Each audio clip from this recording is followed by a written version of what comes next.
I Know Why the Caged Bird Sings by Maya Angelou.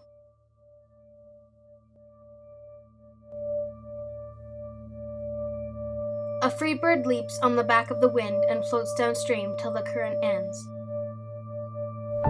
and dips his wings in the orange sun rays and dares to claim the sky. But a bird that stalks down his narrow cage can seldom see through his bars of rage. His wings are clipped and his feet are tied, so he opens his throat to sing.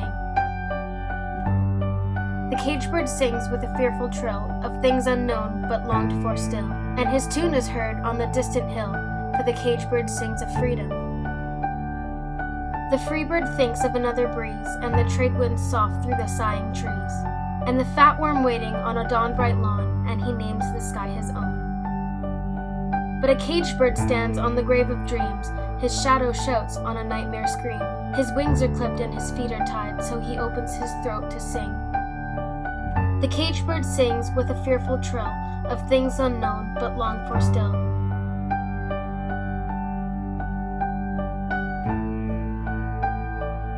And his tune is heard on the distant hill, for the caged bird sings of freedom.